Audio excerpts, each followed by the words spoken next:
Hello students, in today's lecture we will discuss some numericals based on Newton's law of gravitation. In last lecture we will discuss about Newton's law of gravitation.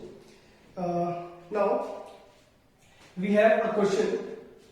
The question is two identical bodies have masses m each. We have two mass bodies. दोनों bodies के mass equal है and m, and separated by a distance r, attract each other with a force F. We have what we have given, students? We have given two mass bodies. That these are the two mass bodies, and the masses of each body is m, and they are separated with a distance r. This is given in the question. And they attract with a force F. ये भी मैं given किया होगा. हमने आपको बताया था कल लास्ट लेक्चर में कि दो मास बॉडीज एक दूसरे को फोर्स ऑफ अट्रैक्शन से एक्सर्ट कर एक दूसरे को फोर्स ऑफ अट्रैक्शन से अट्रैक्ट करती हैं, जिसे हम बोलते हैं ग्रेविटेशन फोर्स. तो वो फोर्स ऑफ अट्रैक्शन हमें गिवन है F. In this case what is the force of attraction? F. Body A and body B. Body A ने B को अट्रैक्ट किया और सिमिलरली बॉडी B ने A को भी अट्रैक्ट किया. दोनों फोर्स इक्वल है, अपोजिट होते हैं. चलिए ध्यान रखिए आप स्टूडेंट्स. जितना force of attraction body A B पे एक्सर्ट कर रही है, उतना ही force of attraction body B A पे एक्सर्ट कर रही है. ठीक है students. And according to Newton's law of gravitation the force is given as F is equal to G m upon r square. जो हमने लास्ट लेक्चर में देख लिया था. यहाँ पे दोनों बॉडीज के मास m है, आइडेंटिकल बॉडीज है, और डिस्टेंस उनके बीच की r गिवन की है. Now what is the question? What will be the new force if the distance between them is double, and second part is distance between them is half. This is the original force. This is given in the question. Now we have to find the new force when the distance between the bodies is double. अगर मैं इस distance को double कर दूं तो हम solve करेंगे first part. Let the new force be F1. What is the new force? F1 is equal to, देखिए यहाँ पे G यूनिवर्सल ग्रेविटेशनल कांस्टेंट है, चेंज नहीं होगा. बॉडीज के मासेस भी हमें गिवन है m, ये भी चेंज नहीं होंगे. हमें चेंज करना है केवल डिस्टेंस. देखिए डिस्टेंस पहले r है, और इस क्वेश्चन के according distance between them is double. Distance को हमें डबल करना है.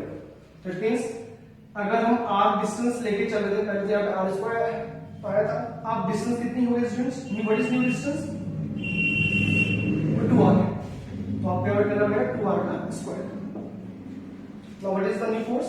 It becomes Gmn upon 4r square. आप थोड़ा ध्यान से देखिए इक्वेशन फर्स्ट, इसको हमने नाम दे दिया Gmn upon r square. This value should be equal to F. So from this equation we can say this is F by 4. आप थोड़ा ध्यान से देखिए, ये पूरी वैल्यू को हमने रिप्लेस कर दिया from first equation which is F. So we can say the new force will be F by 4, or we can say it decreases by 4 times, decreases to 4 times. This is new force. Now case second. In this case, what we have done the distance between them is half. Distance में half कर दिया इनके बीच की. तो देखिए students, यहाँ पे what is the new force? Let the new force is F2. G is the universal gravitational constant, कोई चेंज नहीं आएगा. दोनों बॉडीज के मासेस हमें गिवन है m. डिस्टेंस पहले r थी, अब हाफ हो गई. What is new distance? It's obviously r by 2. ये हुई न्यू डिस्टेंस.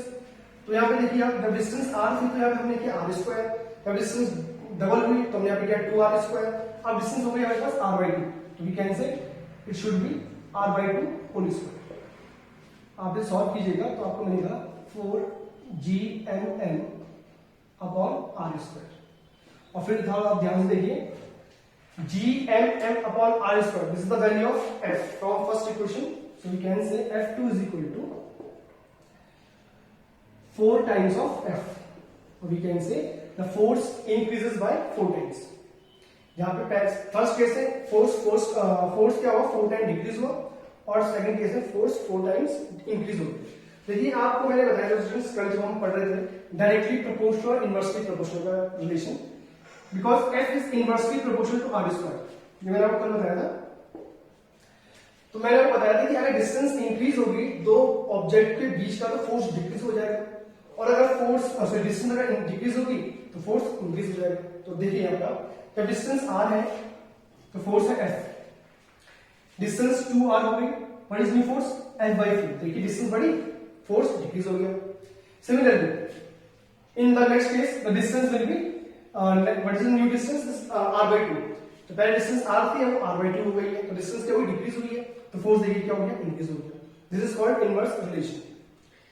ठीक है स्टूडेंट्स। नाउ अगर सपोज कीजिए इसी क्वेश्चन में आपके पास होता एक और पार्ट में इसमें ऐड कर देता हूं यहीं पे, this is part C, distance between them is triple. What is the new force? अब हमने स्टूडेंट क्या डिस्टेंस में ट्रिपल कर दिया,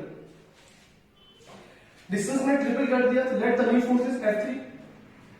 ठीक, G is universal gravitational constant, m the mass of bodies, what is new distance? It is triple। अगर distance पहले r given है हमें, तो what is triple of r? It is 3r। तो आपको यहाँ पर 3r का स्क्वायर करना होगा, and you got gmn upon 9r square। From equation first आप थोड़ा ध्यान से देखिएगा, तो gmn upon r square, this is the value of f, so you can say it's become f/9। तो देखिए न्यू फोर्सेस कितने हो गए, 9 टाइम्स डिक्रीज हो गए। ठीक है स्टूडेंट्स, तो दिस इज द न्यूमेरिकल जहां पे मैंने आपको ये समझाने की कोशिश की है कि डायरेक्ट प्रोपोर्शनल और इनवर्सली प्रोपोर्शनल क्या फर्क होता है। तो आई होप स्टूडेंट्स ये क्वेश्चन आपको समझ में आ गया होगा। अब हम एक सिंपल सा क्वेश्चन लेके चलते हैं, very simple question. Suppose the question is we have two mass bodies having masses 2 kg and 4 kg each and separated by 2 meter, then we have to find the force of attraction between two mass bodies। So what is the question? We have two mass bodies, इस question में नहीं लिखा रहा हूं, बहुत simple सा question है। We have two mass bodies, the mass of first body is 2 kg, this is m1, and the mass of second body is 4 kg, m2, and the distance between the mass bodies is 2 meter।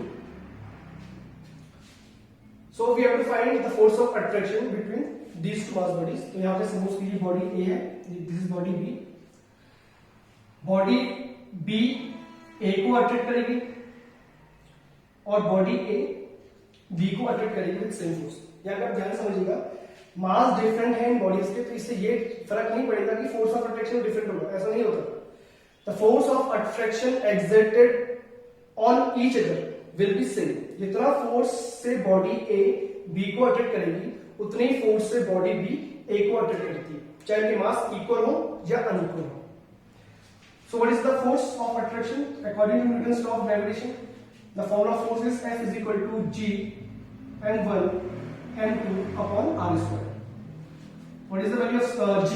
G is a universal gravitational constant, इसकी value मैंने आपको लिखवाई है 6.67 into 10 raised to power minus 11।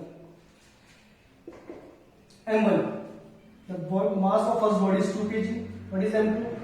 It is 4 kg, and the distance between them is 2, it is 2 square, or we can say it becomes 4। The force over cancel out over here students, we can say it becomes 4 3 3.34 into 10 raised to power minus 11 Newton। Newton क्यों है students? Because Newton is the SI unit of force। So this is the force of attraction between these two mass bodies। तो आपको student इस question ये समझ में आ रहा होगा ये फोर्स बहुत वीक फोर्स है, this is very weak force, because यहाँ पे आप देखिए 10 raised to power minus 11 चल रहा है, तो ये फोर्स काफी वीक है। तो इसका मतलब ये स्टूडेंट्स की मास बॉडीज अगर बहुत छोटी होती हैं, बहुत लाइट वेट होंगी, तो almost the force of attraction between them is negligible. कोई फोर्स ऑफ अट्रैक्शन ही नहीं होगा। जैसे मैं आपको एग्जांपल दूं, वी हैव टू मार्बल्स, इसका भी कुछ मास होगा, इसका भी कुछ मास होगा, और डिस्टेंस हमने कुछ प्लेस कर दिया, तो यहाँ पे न्यूटन्स लॉ के अकॉर्डिंग ये दोनों बॉडीज एक दूसरे को अट्रैक्ट करनी चाहिए। तो मेरा हाथ अपने अभी इसकी तरफ चले जाना चाहिए था, बट ऐसा नहीं हो पाता है। क्यों? बिकॉज ये फोर्स काफी वीक, देखिए आप 10⁻11 मीटर माइनस 10⁻11 न्यूटन की ऑर्डर का ये मिला हमें, जो बहुत छोटी वैल्यू है। और we can neglect this force, ये बहुत छोटा फोर्स होता है, इसको हम नेगलेक्ट कर सकते हैं। तो अगर आप यहाँ पे समझिएगा, अगर मास बॉडीज काफी हैवी होती है, जैसे सपोज कीजिए अर्थ और सन, तो इनका मास काफी हैवी है। अर्थ का मास का जो ऑर्डर होगा वो 10⁻24 के आसपास होता है, और सन के मास का जो ऑर्डर होता है वो होगा 10⁻30 kg के आसपास। तो जब मैं फर्स्ट बॉडी का मास 10⁻24 पुटअप करूंगा टूटते वक्त, और सेकंड बॉडी का मास पुटअप करूंगा 10⁻30 इन टर्म्स ऑफ 4, तो ये वैल्यू अब काफी बड़ी वैल्यू आएगी, जिसको हम नेगलेक्ट नहीं कर सकते। तो यहाँ पे ही हम बात करते हैं कि ग्रेविटेशन फोर्स का जो रियल एक्सपीरियंस होता है वो केवल हैवी बॉडीज के लिए होता है। ये वर्क तो हर जगह करता है, लाइट बॉडीज के लिए भी फोर्स ऑफ अट्रैक्शन वर्क करता है, और हैवी बॉडीज के लिए फोर्स ऑफ अट्रैक्शन वर्क करता है, बट इनका जो सिग्निफिकेंस है ये आप केवल फील करेंगे for heavy mass objects. Clear students? इसका रीजन ये समझ में आया आपको, क्योंकि यहाँ पे जो जी की वैल्यू है 10⁻11 के ऑर्डर पे, तो जितनी वैल्यू ये छोटी होगी उतना ही फोर्स वीक होगा। इतना वीक फोर्स है कि इसको हम मेजर इतना इजीली नहीं कर पाते हैं। तो इसलिए हम बोल सकते हैं कि ग्रेविटेशन फोर्स का जो सिग्निफिकेंस है वो हैवी बॉडीज के लिए मोस्टली होता है। ठीक है स्टूडेंट्स? तो आई होप स्टूडेंट्स ये टॉपिक आपको समझ में आएगा, और कुछ टर्म्स जो मैंने बताई आपको आप इन्हें ध्यान रखिएगा, और जरूर घर पे जाकर रिवाइज कीजिए। कोई प्रॉब्लम अगर आपको होती है तो आप मेरे से दोबारा पूछ सकते हैं। So thank you for watching the video.